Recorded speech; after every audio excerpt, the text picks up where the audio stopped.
is the sum of all that is real or existent within a system. But what happens when, in a split second, an event occurs that breaks the rules of that system? The rules that should be unbreakable. What happens when reality glitches? I am privileged to be here today. We've seen it happen before with things like the Mandela effect and doppelgangers, and all that's really interesting to me. But there's something that interests me more, and that's the idea that if the reality around us can glitch, maybe so can we. It's an idea that we've touched on before in my Backrooms video. You're going about living your daily life when suddenly the world around you changes until it's not even your world anymore. Glitching out of reality is something that most find to simply be the work of fiction, but on some occasions, these real-world malfunctions may have actually happened, with some stories going past any rational explanation. And James Tedford is about to become our first example. It's such a comfort to take the bus. And the man who keeps his eyes closed. Mystery? There's really no mystery. It was a snowy day in St. Alban, Vermont, in the winter of 1949, as people piled onto the public bus headed for the town of Bennington. On board, the bus was nearly filled with people, with one being a man named James Tedford. It should have been an 8-hour bus ride, and it was one that Tedford had done numerous times before. After a recent stint in World War II, Tedford found himself living in the Bennington Soldiers' Home, which, as you might have guessed, was located in Bennington. But with many of his relatives living in St. Alban, he would frequently make the long trip out to see them. But as the snow began to pile higher and higher that day, the bus ride began to drag, and it was estimated that its route was delayed by hours.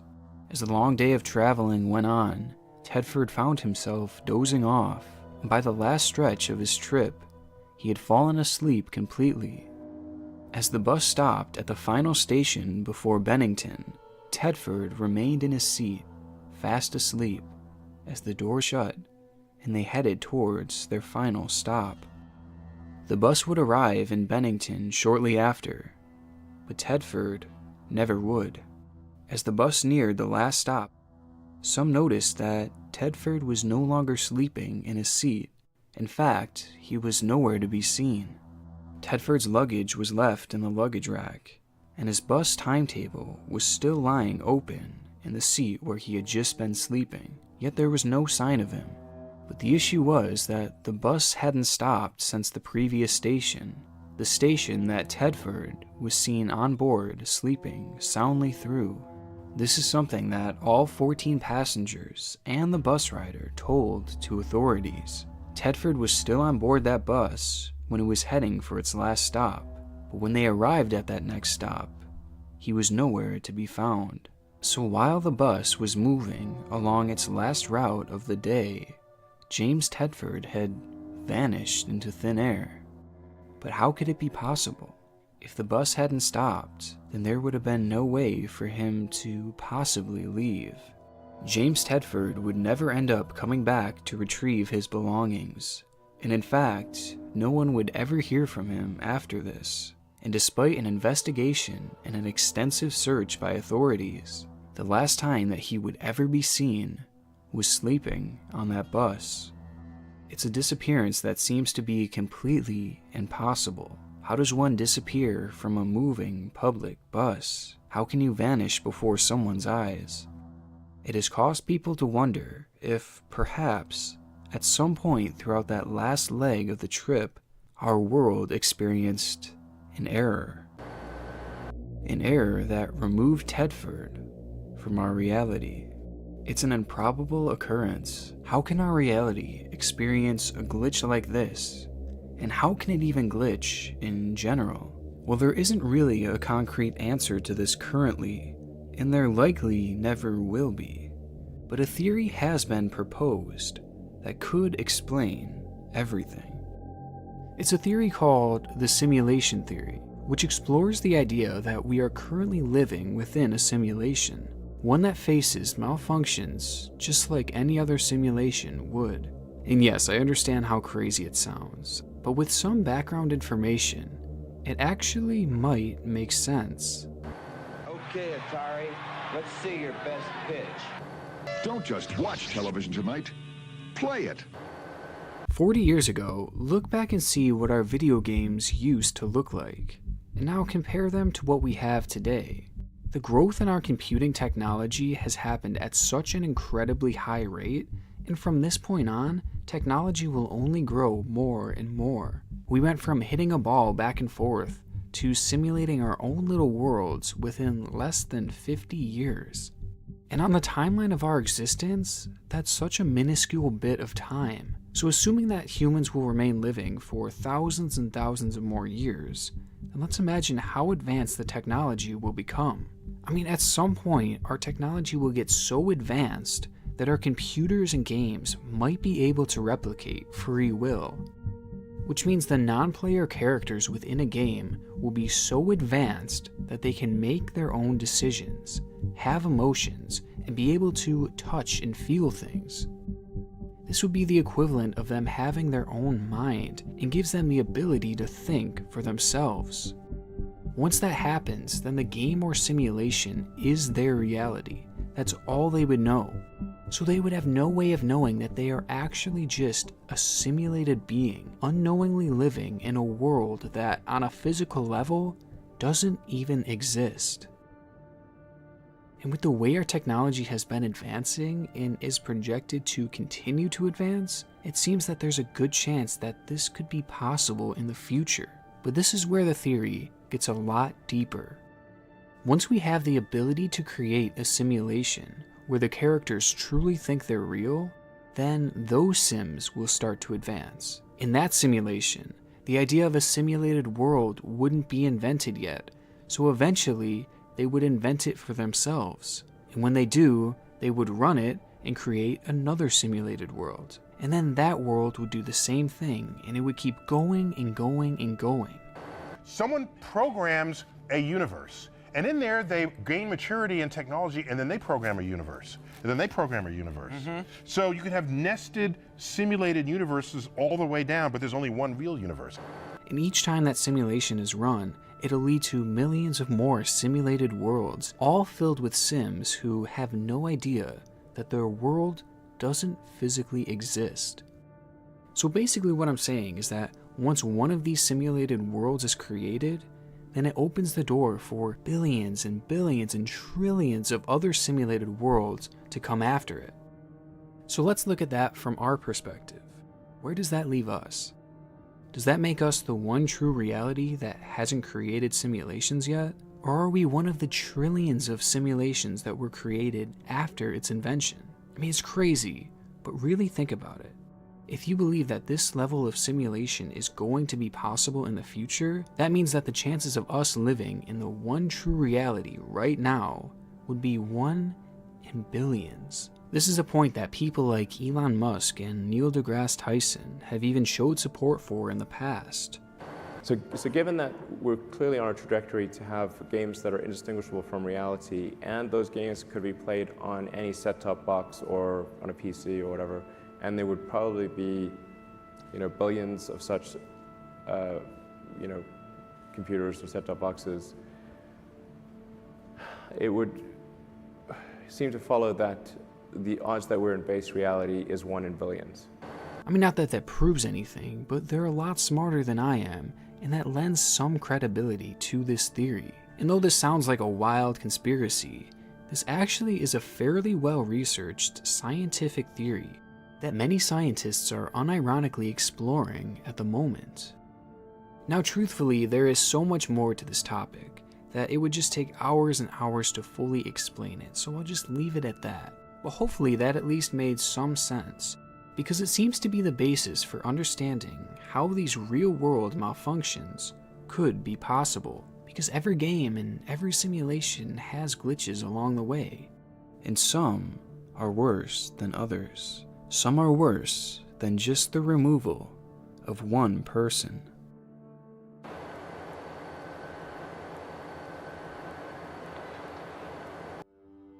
People disappear quite frequently within our world, and though most turn up a short time later, sometimes people really do vanish without a trace. And while it's difficult enough to understand how this could be possible, what is even more confusing are cases of mass disappearances. Cases where rather than just one person vanishing, it's a whole group. It's not something that commonly happens, but when it does, it often defies all logical explanation, with perhaps one of the earliest recorded examples of this being the Roanoke colony.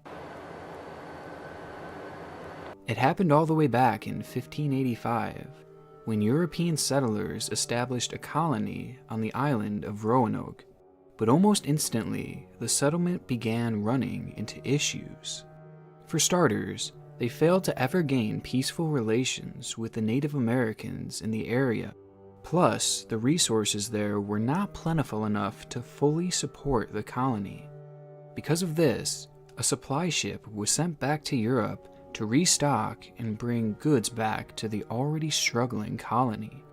When the supply ship left Roanoke in 1587, its captain estimated that they would be back within a year to give fresh goods to the settlers. However, upon the ship's arrival back in Europe, a war broke out, pushing back the ship's return voyage. It wouldn't be until 1590 that the ship would make it back to Roanoke, but there was no one to go back to.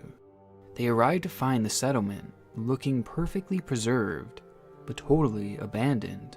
There was no signs of a struggle, and all the settlers' belongings were left behind. The only clue that the settlers left was the word Croatoan, which had been carved into a palisade. This may have been an indication that the settlers had moved to a nearby island by that name, but unfortunately, the supply ship was never able to search that island due to poor weather conditions.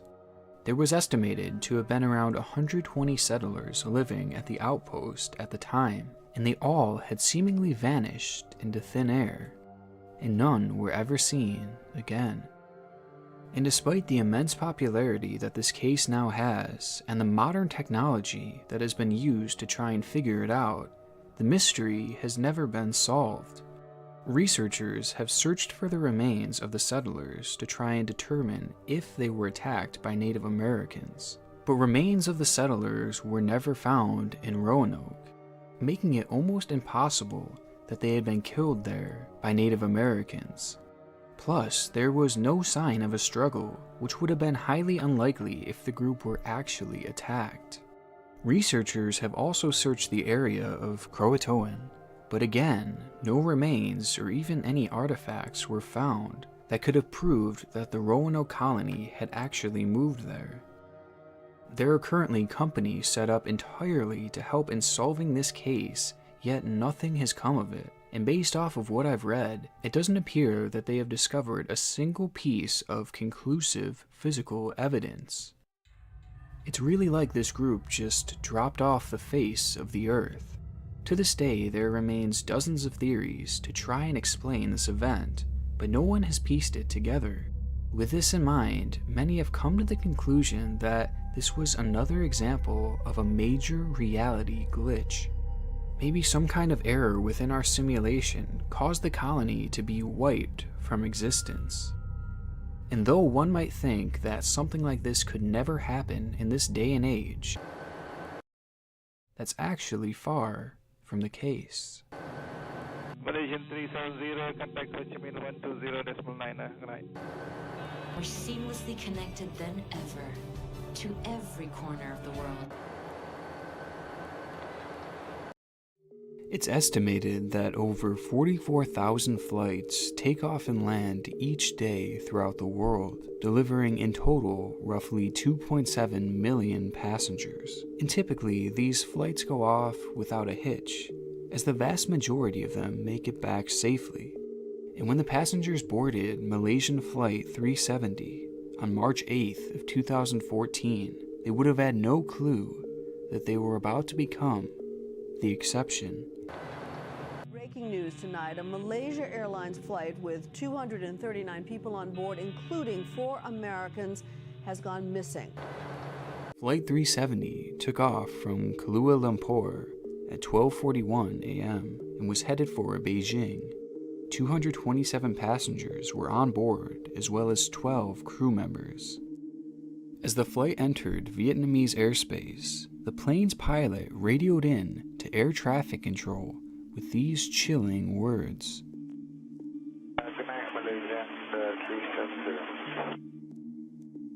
That would be the final message sent out from Flight 370. The plane would go on to disappear, along with all 239 people on board. To this day, neither the plane or its complete wreckage has ever been found. And despite there being many theories on what may have happened, there remains no solid conclusion as to where the plane went. Part of what makes this story so terrifying to me, as well as many others, is how a full-size Boeing airplane could just disappear. With the technology that this world has, I would have never imagined anything like this happening in a million years. And even after this became one of the biggest news stories of the decade, we still have yet to find any real evidence, any proof as to where this plane went. All eyes were on this topic. Everyone was searching for this plane, and yet it never turned up.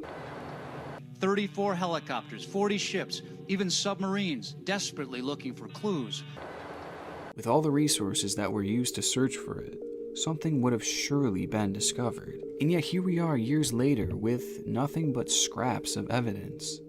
Because of this, there are many theories out there that have tried to explain how a plane like this could just vanish. And it's within these countless theories that we find one related to this video. Maybe the plane encountered a reality glitch. A glitch much like James Tedford and the entire Roanoke colony might have faced many years ago. A glitch that removed the plane from our world. Now I'm left with a ton of questions after exploring the world of reality glitches. But one question still burns in my mind. If all this is true, and people and things can really glitch out of our world, then where do they go? Would that person just cease to exist? Or would people survive the glitch and find themselves in some sort of other reality? Perhaps they glitch into an area outside of the map, an area that wouldn't be rendered by the simulation. If it truly wasn't rendered, then maybe the area would just be a void, an endless plane of darkness and nothingness, an area that you would be permanently stuck in, surrounded by nothing, alone for the rest of your eternity, which is a horrifying thought, and for that reason alone, I hope that none of this is true.